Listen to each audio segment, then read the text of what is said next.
Basti nga Roald Dahl, përkthyer nga Violeta Volumi. Ora kishte shkuar thuajse 6. Kështu mendova të pi një birë dhe të shkoja të shtriesha në njërin nga shezlonget buz pishinës e të shijoja rrezet e fundit të diellit të pasdites. Shkova tek bari, mora birrën me vete dhe përshkova lolishten duke u drejtuar për nga pishina. Ishte një lolishte e bukur, me lehe azalesh dhe palmat larta të kokosit. Në majët e tyre frynte një ere fort, që i bënte të fshkërinin e të kërcisnin gjethet, sa të dukej se po digjeshin. Shikoja vilet të mëdha të arrave të kokosit të varura poshtë atyre gjetheve. Rreth pishinës kishte një numër të madh të shezlongëve me tavolinat e bardha dhe çadrat me ngjyra, poshtë të cilave ishin shtrirë burra e gra të nxirr me kostume banjoje.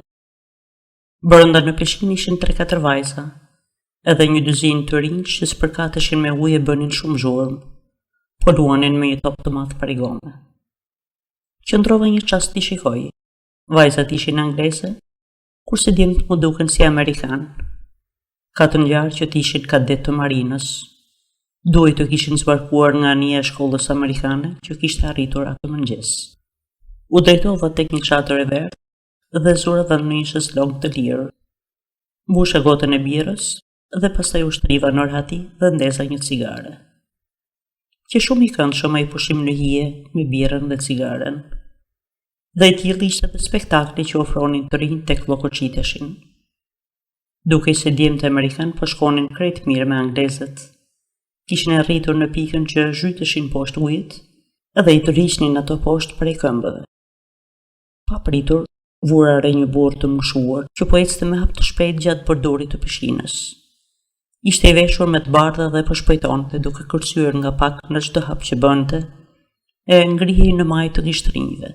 Në kokë kishte vënë një kapele panama ngjyrë qumësht dhe ishte duke kërcyer e her pas here i hidhte nga një shikim njerëzve që rrinin në karrige.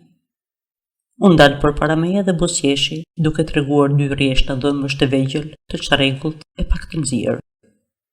Edhe unë i buzëqesha. Ju kërkoj të falur, a mund të ulem këtu? Patjetër, urdhroni ju lutem, ju përgjigja. Ju soll rreth karrikës dhe hetoj si për ta kontrolluar. Pastaj zuri vend dhe kryqëzoi këmbët. Këpucët për i kamoshi ishin me vrima për ta i rrosur këmbët.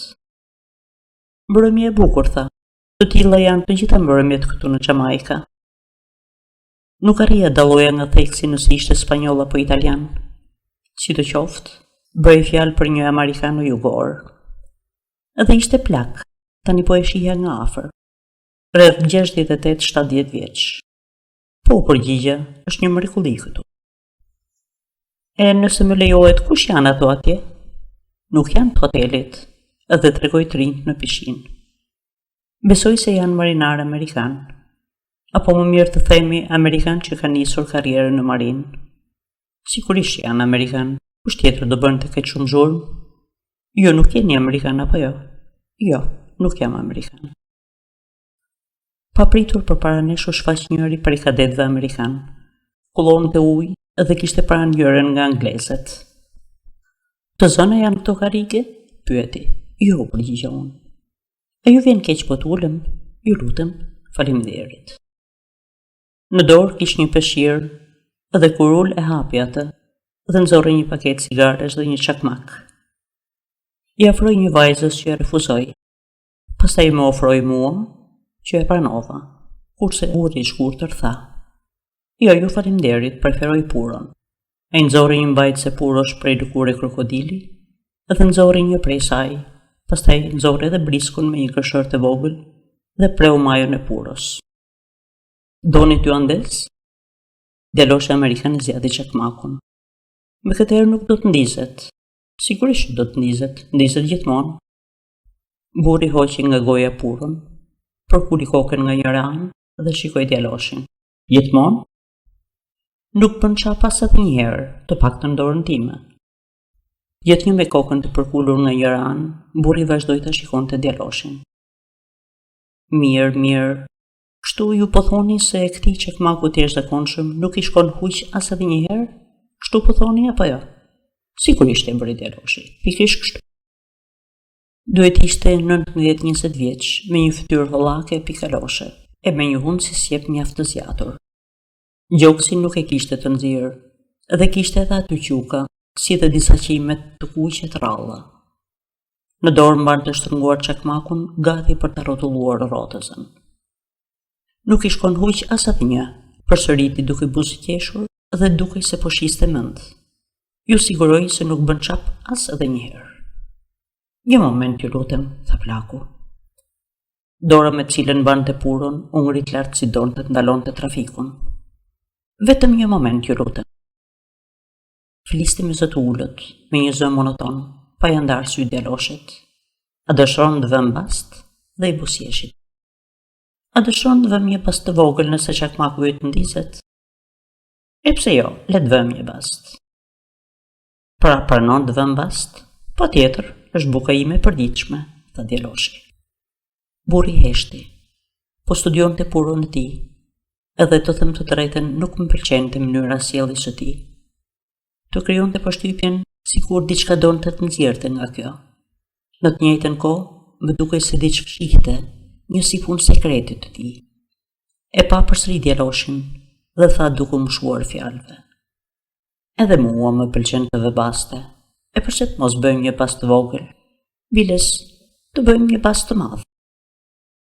Një moment, tha djaloshi, madh nuk mundem, por mund të vë bast $1 Biles, le ta bëjmë $1. Burri ngriti sërish dorën. Dëgjom, kjo mund të jetë mjaft spavitëse. Le ta vëmë bastin. Pastaj shkojmë lart në dhomën time, këtu në hotel ku nuk ka erë. E unë vë bast se ti nuk e ndez 10 herë rjesht këtë çakmak tëndin të famshëm, pa për çapës atë njerë të vetme. Kurse unë vë bast se po, o përgjigj djali. Shumë mirë, perfekt. Atëherë, je dakord të vëm bast? Sigurisht, unë vë bast $1. Jo, unë të propozoj një bast të vërtet. Unë jam i pasur dhe mjaft sportiv. Më dëgjo, atje te hoteli është makina ime. Një makinë me të vërtet e bukur. Amerikane, nga vendi yt, një Cadillac. Ej, një moment, prit. Djaloshi u shtri në shezlong duke qeshur. Unë nuk jam lartësi në një gjëje të tillë, kjo është marrëzi. Jo, as pak marrëzi. Ju ndezni çakmakun 10 herë radhësi, dhe Cadillacu do të jetë juaj. Ju pëlqen Cadillacu apo jo? Sigurisht që do të më pëlqente një Cadillac. Djali në ato qaste ishte busjeshje vetë. Shumë mirë atëherë, mrekulli. Le ta vëm bastin. Unë vë Cadillacun tim. E unë çfarë duhet të vë? Pyeti djali. Burri hoqi fashetën e kuqe të puros që nuk e kishte ndesur akoma. Miku im, unë sigurisht nuk mund t'ju kërkoj të vini të bast diçka që nuk e keni. A më kuptoni? E atëherë çfarë? Po mundohem t'ju e bëj më të lehtë. E mirë, më bëni më të lehtë. Një gjë e vogël që mund t'ja lejoni vetës, edhe në rast se humbet bastin, nuk do t'ishte ndonjë humbje e madhe për ju. Dakord? Çfarë për shembull? Për shembull, gishtin e vogël të dorës së majt. Çfarë? Dhe djaloshi nuk po qeshte më. Po, e përse jo? Po të fitoni merrni makinën. Nëse u mbisni, unë marr gishtin tuaj. Nuk arrita kuptoj. Çfarë doni të thoni unë marr gishtin tuaj?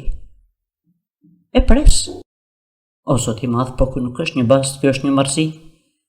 Jo, unë mund të vë bast vetëm $1. Burri u shtriq në shezlong, shtriu krahët me pëllëmbët e duarve për lart, edhe shkundi shpatullat me një gjest pakës përçmues. Mirë, tha. Unë nuk e kuptoj, ju thoni se ndez gjithmonë, po nga ana tjetër nuk doni të vëni bast. Le ta lëm fare atëherë. Djaloshi po rrinte pa lëvizur, edhe po shikonte të tjerët në pishinë. Pastaj pa pritur u kujtua se nuk e kishte ndezur akoma cigaren. E futi në gojë, vuri duart si kupër dhe çakmakut, dhe rrotulloi rrotëzën. Fitili mori zjarr për një herësh, dhe me që ai po e mbronte me duar, flaka nuk u drodh fare. A mund të ndez edhe unë? E pyeta. O, më falni, ju harrova fare. Zgjata dorën për të marrë çakmakun, por ai u ngrit edhe më afroi të ndezur. Faleminderit, i thash, edhe ai ul përsëri. A ju duket mirë këtu? E pyeta. Shumë mirë, u përgjigja ai. Është një vend shumë i bukur.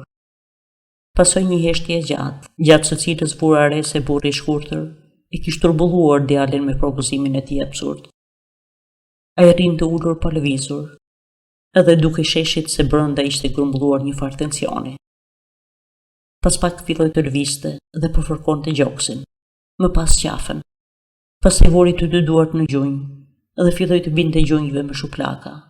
Pas pak filloi të përplaste dhe këmbën në tokë. Që thoni ju, tha më në fund, ju thoni të ngjitemi lart në dhomën tuaj?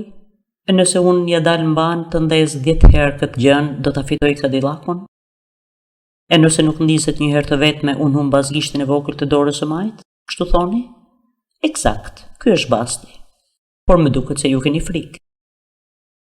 Po nëse unë mbas si do ta bëjmë? Unë ju zjas gishtin dhe ju më prisni?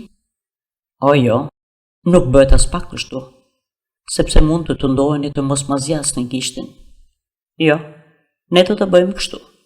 Por para se të fillojmë, unë ju lidh gishtin në tavolinë, edhe unë rri aty gati me thikën për t'ju akuputur gishtin sapo të dështoj ndezja çakmakut tuaj. I cili vit është Cadillacu juaj? Pyeti djali. Më falni, nuk e kuptova. Prodhimi i cilit vit është? A është i vjetër Cadillacu juaj? A, i vjetër, viti, e vitit kaluar, thuaj se krejt e re. Djali hezitoi edhe për disa çaste, pastaj shikoi në fillim vajzën e pastaj mua. Jam gati, tha papritur, dhe bas gishtin tim të vogël. Shumë mirë, burri rau shuplakat vetëm një herë pa u trazuar. Mrekulli, tha. Le ta bëjmë një herë. Po jo zotëri, tha duke më drejtuar, a do t'jeni aq i njerëzishëm sa të bëni arbitrin? Kishte dy sy të zbet, thuaj se pa ngjyrë, me dy bepsat vogla për në zi të ndezur. E, po, thjera, mua më duket një basti çmendur, nuk e ka përli dot. Asun, tha angleze që hapi gojë për herë të parë. Më duket një basti marr, qesharak. Po ju, me të vërtet keni ndërmend t'i prisni gishtin e sumbet bastin, e pyeta. Sigurisht që ja pres. Në të njëjtën mënyrë që kam ndërmend të jap Cadillacun nëse fiton. E janë të shkojmë në dhomën time, edhe u ngrit. Mos doni të vishni në një gjë më parë? Pyeti. Jo, përgjigji djaloshi, do të vi kështu siç jam. Pastaj u kthye nga unë. Do më bënet një nder të madh po të vinit me ne për të bërë arbitrin. Mirë, u përgjigja. Po ky bast me të vërtet nuk më pëlqen. Eja dhe ti, tha pastaj duke ju drejtuar vajzës. Eja si spektatore. Burri na bëri rrugë nëpërmjet kopshtit deri te hoteli. Ishte mjaft i eksituar e ky e bënte të ecte edhe më shumë si një pinguin. Jam andej nga anekset, shpjegoi. A doni t'i hedhni një sy më parë makinës? Është këtu jashtë. Na udhëhoqi deri në atë pikë nga duke hyrja e hotelit. Unë dal dhe në tregoi një Cadillac që shkëlqente, në ngjyrë të gjelbër për të çelur të parkuar aty përpara. Ja tek është, ju pëlqen e gjelbër? O, sa e bukur, thirrri djaloshi. Shumë mirë, të shkojmë tani të shohim nëse mund ta fitosh. E ndoqëm deri tek hyrja dhe ngjitëm shkallët. Hapi derën dhe hym të gjithë në një dhomë të madhe të bukur me dy shtretër. Në fundin e njërit për cilëve ishte një robe shambër gruaje. Në fillim, thaj, le të pip nga një gotë vogël martini.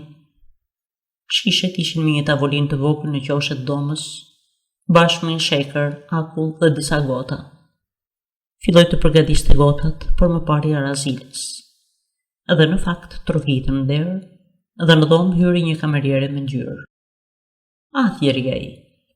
La shishën e gjinit për xherr portofolin nga xhepi, përkunzori një kartë monedhë një sterlinçe. A mund të më bëni një nder, ju lutem? Edhe ja zjati sterlinën kamerierës. Merrni, tha. Ne këtu do të bëjmë një lojë. Edhe unë do doja të më sillni dy gjëra. Jo, 3 në fakt. Dua gozhda, një çakiç dhe një thik. Tip hanxhari që mund t'ju japi në kuzhinë, e qartë? Një hanxhar? Me sy të skurdullur, kamerierja vuri duart përpara duke kryqëzuar gishtat. Ju thoni një thik për të parë mishin, një hanxhar të vërtet? Po, natyrisht. Ju me siguri mund të më gjeni këto 3 gjëra.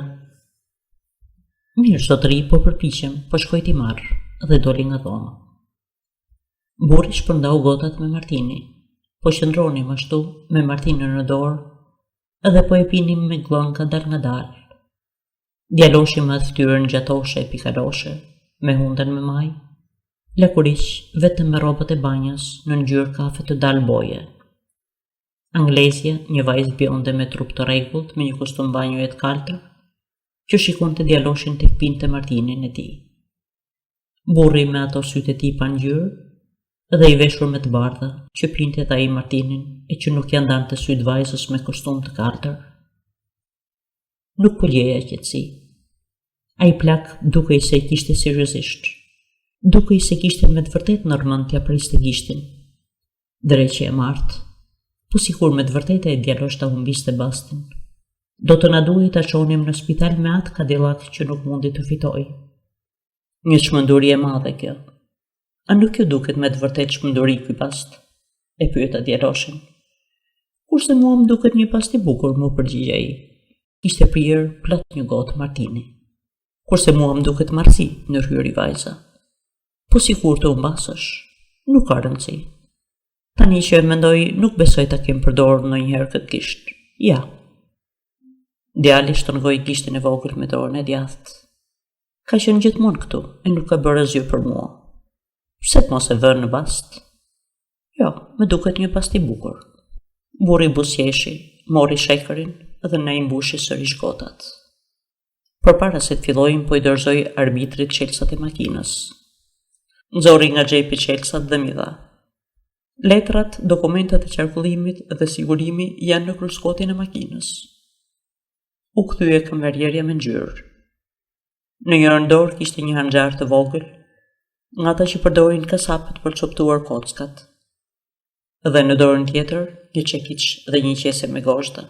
Mirë, i paske gjetur të gjitha. Faleminderit, tani mund të shkosh. Burri priti derisa kamerierja mbylli derën, dhe pastaj vuri veglat me njërin nga shtretrit dhe tha: Tani të përgatitemi edhe ne, dhe ju drejtua djaloshit. Më ndihmo të lutem me këtë tavolinën, të zhvendosim pak. Bëri fjalë për një tavolinë klasike të hotelit, drejtkëndshë, 1,5 metra me 1 metër, me letrën thithëse, kompletin e shkrimit, pendat dhe kartvizitat. E zhvendosëm nga muri për në mesin e dhomës dhe e pushatisëm. Dhe tani një karrikë, tha burri, dhe mori një karrike dhe e vuri përpara tavolinës. Ishte i zdërvjellët në lëvizjet e tija, si t'ishte duke organizuar një fest për fëmijë. Dhe tani gozhdat. Mori gozhdat dhe filloi të ngurte në planin e tavolinës. Djaloshi, anglezja dhe unë me Martinën në dorë, po e shikonim tek ngulte gozhdat. Nguli 2 gozhd, rreth 10 cm larg nga njëra tjetra. Nuk i nguli deri në fund, i la pak jashtë po ngulur. Provoi edhe nëse ishin ngulur mirë.